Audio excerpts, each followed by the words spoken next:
안녕하세요. 권원장입니다. 오늘은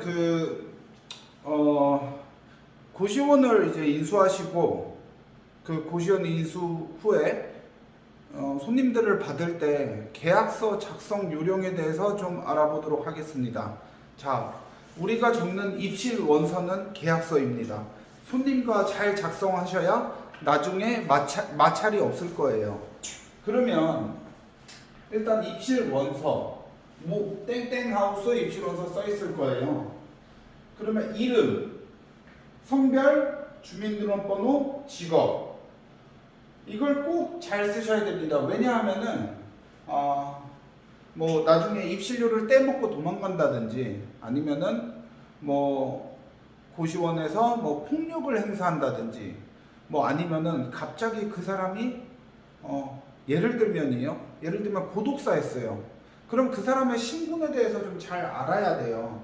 그리고 고시원은 다중 이용 업소이기 때문에 너무 많은 그 사람들이 왔다 갔다 하는 업소예요. 그래서 그 사람 신분을 정확하게 확인하셔야 됩니다.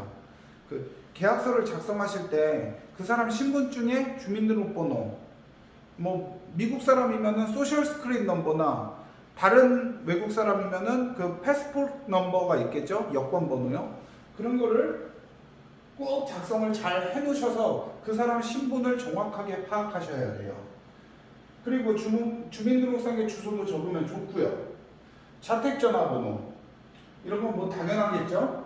그리고 보호자 성함, 보호자 핸드폰, 뭐 성인이면요, 뭐 딸의, 아들의, 그 사람 자녀들의 핸드폰 번호나 그 사람 자녀의 성함을 기록해 놓으셔야 됩니다. 아주 가끔 고시원에서 정말 안 좋은 낡은 정말 저렴한 미니룸에서는요 가끔 고독사가 일어나는 경우도 있어요. 그러면은 사람이 죽었을 때 그 보호자에게 연락할 길이 있어야 되겠죠. 예, 그런 것 때문에 이런 걸 작성해 놓는 거예요. 그리고 예정 입주 기간을 알아놓으시면 좋습니다. 이 사람이 우리 고시원은 만실이야. 항상 만실인데 이 사람의 퇴실 날짜를 대충 알아놓으면은 그때 맞는 그 퇴실 날짜에 입실할 수 있는 맞는 손님을 좀 예상해서 거기다가 계약을 시킬 수 있겠죠. 그리고 우리 하우스 방문 경로입니다. 뭐 이 사람이 어떤 경로로 우리 고시원을 찾았는지 미리 알아놓으면은 우리가 거기에다가 더 많은 마케팅을 할 수 있어요. 우리 고시원의 대다수의 손님은 그 경로로 온다. 그걸 파악하기 위해서 네이버, 다음, 고시원넷, 기타 등등 뭐 검색어는 뭐 강남 고시원, 강남역 고시원 뭐 지도 검색을 했냐 아니면은 뭐 강남역 원룸을 검색했냐 이런 걸 좀 파악하기 위해서 이런 공란을 만들어서 작성을 꼭 해주셔야 합니다. 자, 그리고 특약사항이 있으면은 내가 예를 들어서 3개월 거주 이상 한다고 해서 뭐 한 월에 3만 원씩 빼줬어요. 그러면 만약에 3개월 거주 안 하고 한 달만 거주할 시에는 그 깎아준 부분을 보증금에서 제하겠다. 뭐 그런 특약사항을 적는 거예요. 그리고 보증금은 저 같은 경우는 고시원을 운영할 때 모든 손님들 다 보증금을 10만 원씩 받는데요. 이거는 고시원마다 좀 달라요. 3만 원에서 5만 원 받는 경우도 있고 그리고 아예 보증금을 안 받는 경우도 있습니다. 그래서 보증금 10만 원, 계약 시 선불, 퇴실 시 반환 이렇게 적어놓는 겁니다. 자, 그러면 1번 조항을 한번 봐볼게요. 타 입실자에게 불쾌감을 주는 소란 및 소음 유발 행위, 실내 흡연, 음주 행위, 폭력 행위, 외부인 동반 무단 출입이 반복될 경우 거주기간에 관계없이 강제 퇴실합니다. 이 경우 자녀 입실료는 일체 환불되지 않습니다. 이건 참 기본적인 조항이에요. 왜냐하면은 고시원은 진짜 다중이용 업소이기 때문에 정말 말도 안 되는 생각을 가지신 분들이 가끔 있습니다. 그런 사람이 뭐 타인에게 다른 호실 손님에게 좀 불쾌감을 준다든지 그 손님으로 인해서 다른 호실 손님들이 막 계속 퇴실을 요구해요. 자기가 나간대요. 아니면 그 사람이 안 나가면 그럴 경우 그 사람을 내보내야 되기 때문에 이런 조항을 넣는 겁니다. 그리고 2번은 입실 후 입실자의 일신상의 변동이나 부적응 등으로 중도 해약하는 경우는 남은 기간에 관계없이 잔여 입실료는 1차 환불되지 않습니다. 네, 갑자기 우리는 방이 항상 만실인 고시원인데 이 사람이 2주 후에 들어온다고 그랬어요. 그래서 2주 동안 방을 비워놨어요. 다른 손님은 받지도 못했어요. 근데 갑자기 이 사람이 들어온 지 한 이틀 만에 나간대요. 그럼 우리 원장님들 억울하시겠죠. 이 방을 이 사람 때문에 2주 동안 비워놨는데 그분 어떻게 할 거냐고요. 그래서 환불이 일체 환불되지 않는다고 적어놓는 거예요. 그리고 3번 본원의 입실권은 타인에게 대여 및 양도할 수 없고 입실료는 월 단위 선불 완납을 원칙으로 합니다. 야, 본원의 입실을 하고 나서 뭐 예를 들어서 50만 원에 들어왔는데 한 일주일 살고 나머지는 중고나라로 판대요. 중고나라에 우리 고시원 저 방을 빌린 거를 3주간은 자기는 일주일만 살고 3주간은 다른 사람에게 양도한대요. 이러면 안 되겠죠. 네. 그리고 기간 갱신의 의사표시 없이 만료일을 무단 경과한 경우나 입실기간 만료 후 3일 이상 방값이 미납되면 관리인은 입실자의 동의 없이 언제든지 방을 열어 다음 입실 희망자에게 방을 보여줄 수 있으며 현 입실자는 강제 퇴실, 입실자의 짐은 즉시 임의 처분합니다. 이에 동의하며 이 조치와 관련된 모든 민형사상의 책임 및 비용은 사용료를 체납한 입실자가 집니다. 자, 고시원을 들어오시는 분들 중에 특히 옛날 고시원 미니룸 싼 데는요, 갑자기 손님이 방값을 잘 내다가 나 회사 잘렸다고 갑자기 일을 못 나간다고 방값을 안 내는 경우가 있어요. 그런 경우를 대비해서 이걸 적어놨는데 사실 고시원은 이분이 정말 자기 수중에 부동산 자산이나 금융 자산이 하나도 없어요. 동사무소에서 다 조회해 봅니다. 그래서 이 사람이 진짜 자기의 재산이 하나도 없는 사람이면, 통장에 돈이 한 푼도 없고 하면은 동사무소에 데리고 가서 그 고시원에 주소 이전을 시키고 동사무소에다가 지원을 해달라 하면은 그 긴급생활지원비가 지원이 됩니다. 그래서 못 받을 일은 거의 없어요, 입실료를. 퇴실 2주 전에 의사표시를 꼭 해야 하며 위약시는 현 입실료의 20%를 위약금으로 징수합니다. 자, 이게 되게 중요한 조항인데요. 퇴실 2주 전에 안 알려줬다. 갑자기 나가기 하루 전에 알려준대요. 우리는 항상 만실인 고시원인데 갑자기 나가기 하루 전에 알려줘요. 퇴실한다고.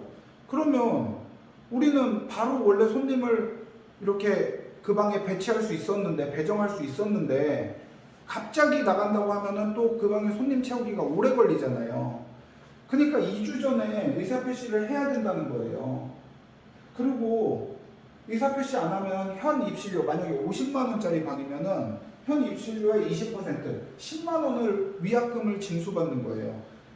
근데 이거를 안 지키시는 분들이 되게 많으니까 저 같은 경우는 보증금 10만 원을 거기서 제해버려요. 그리고 들어올 때 여기다가 형광펜으로 밑줄을 딱 그어서 좀 각인을 시킵니다. 이게 가장 중요한 것 같아요. 제가 봤을 때 이 조항들 중에서.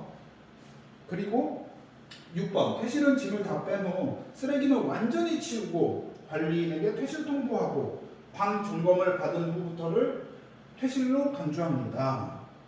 자, 방은 뺐는데 방에 쓰레기가 엄청나요. 그런 방들이 있어요. 그런 방들은 청소하는 사람도 너무 힘들고 나중에 방에 그렇게 짐을 다 빼놓고 짐을 다 안 뺀 상태에서 퇴실했다 해놓고 그 짐을 나중에 다시 와서 찾는데요. 그거 내 건데 왜 버렸니요? 이런 경우도 있어요. 그러니까 이런 조항을 다 넣어놓으셔야 돼요. 그리고 퇴실 시 청소 상태가 불량인 경우 청소료를 부과할 수 있다.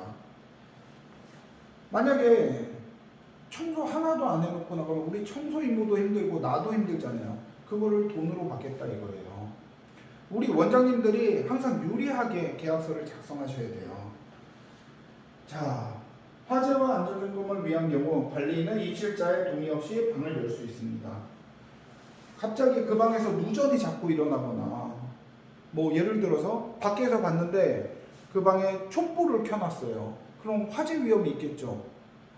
촛불을 켜놓고 아무도 없어 방에. 그럴 경우는 강제로 열어야 됩니다. 자, 그리고 퇴실 의사를 표시한 날부터는 관리인은 방을 열어 다음 입실 희망자에게 방을 보일 수 있습니다.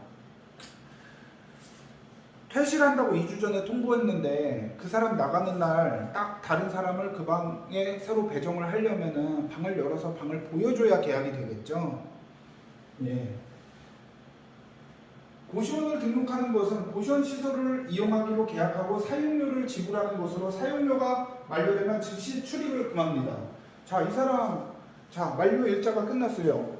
1월 1일 날 들어와서 1월 말일까지 살았어요. 또 2월 1일 날 퇴실해놓고 2월 1일 날 또 왔어요. 그 방에 하루만 더 자면 안 되냐고.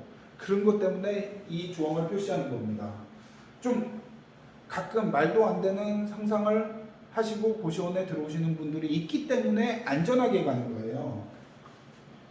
자, 11번은 뭐 그렇게 중요한 조항은 아니고요. 12번, 개인 물품은 각자의 책임 관리를 원칙으로 하며, 이게 되게 중요합니다. 자, 손님이 뭘 잊어먹었대요. 잃어버렸대요. 그래서 나보고 물어내래. 계약서에 이렇게 써있잖냐. 네 물건은 네가 챙겨라. 해놔야 됩니다. 나중에 손해배상 해줘야 될 경우가 생길 수 있어요. 본원 시설물의 변경, 심한 오염, 파손의 경우 전액 변상합니다. 이것도 당연하겠죠. 막 가구랑 다 부셔놓고 뭐 싱크대랑 이거 말도 안 되게 다 좀 막 금가게 해놓고 이런 손님들이 있어요. 그럼 그거 변상해야 되겠죠. 그건 자기 게 아니잖아요. 각방 화장실은 개인이 청결히 하며 하수구 막힘은 입주자의 부주의로 간주, 입주자 책임으로 합니다. 자, 자기가 방을 엄청 더럽게 쓰고 하수구에 막 자기 머리카락이니 뭐 휴지니 뭐 생리대니 다 넣어놨어요. 그리고 하수구 막혔다고 원장한테 빨리 안 오냐고, 빨리 와서 하수구 뚫으라고, 이런 손님들이 있어요. 그러니까 이런 거 넣어놔야 돼요. 내가 너한테 빌려줬을 때는 그 방이 하수구가 정상으로 잘 되지 않았냐, 왜 다 막아놓고 나한테 그러냐, 이런 걸 넣어놓으셔야 원장님이 편합니다.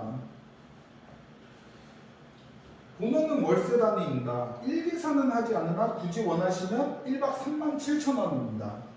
저 같은 경우는 방당 한 60만 원씩 받기 때문에 만약에 이분이 한 달을 살고 나서 뭐 2주일을 더 산대요.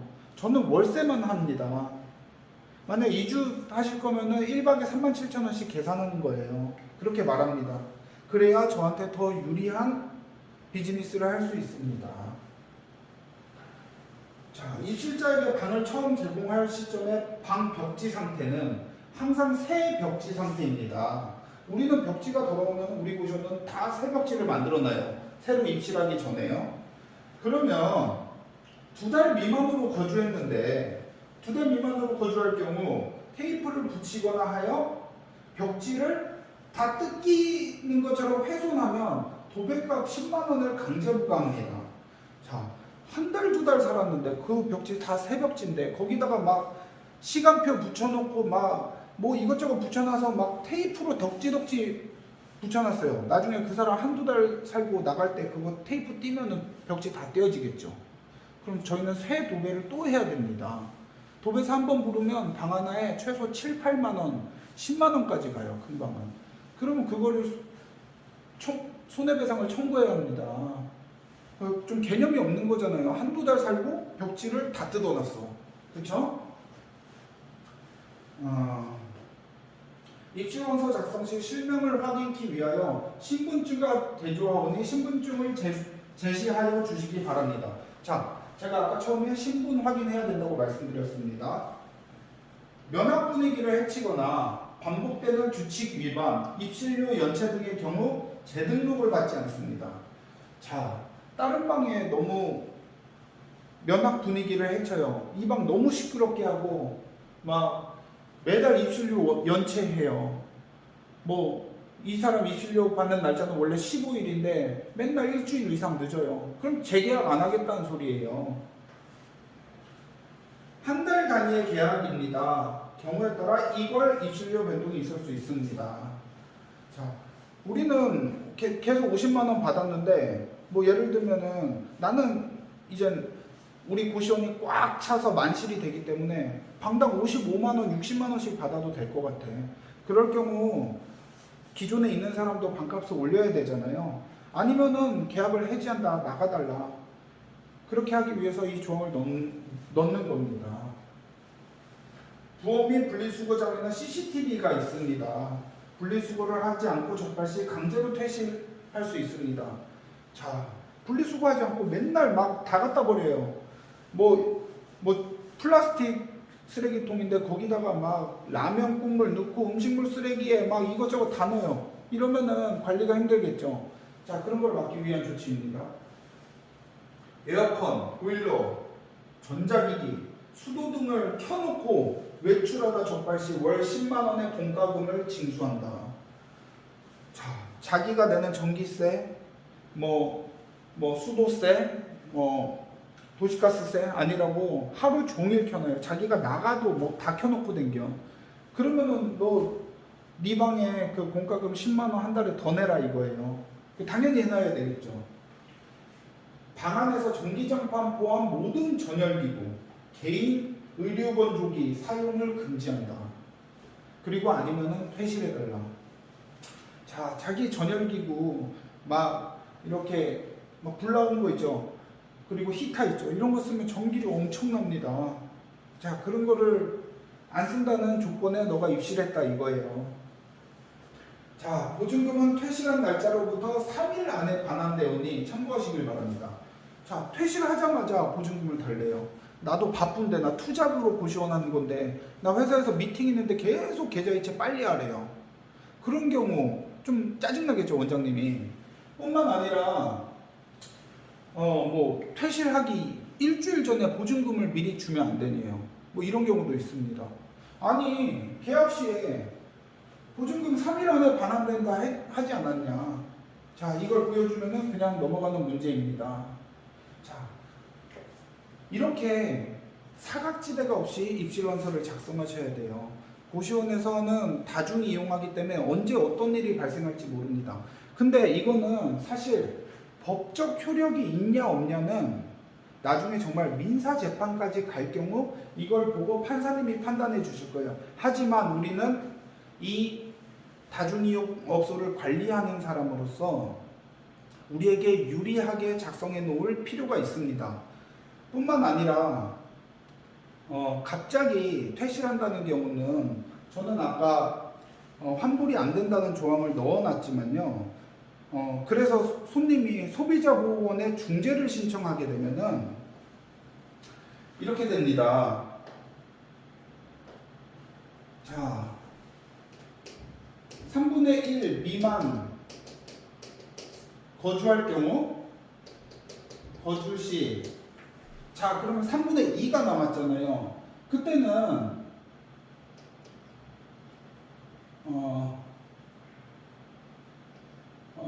3분의 2 입실료의 3분의 2 환불입니다.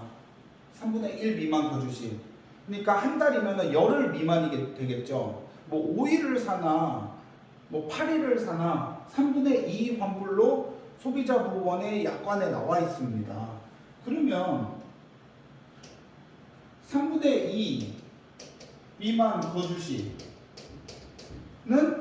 뭐 15일을 사나 17일을 사나 3분의 1 환불이에요.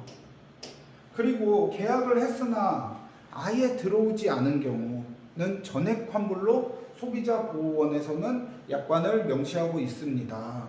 하지만 소비자보호원에서 얘기하는 거는 중재조항입니다. 이거를 우리는 입실계약서에다가 우리가 유리하게끔 써놨어요. 근데 이거를 소비자보호원에서 중재하는 조항을 지키지 않으면은 소비자들은 민사소송을 제기할 수 있습니다. 자, 민사소송을 가면은 근데 이 작은 돈 때문에 민사소송을 가는 경우는 극히 드뭅니다. 하지만 민사소송을 가면은 우리가 처음에 작성한 계약서가 단서가 될 것입니다.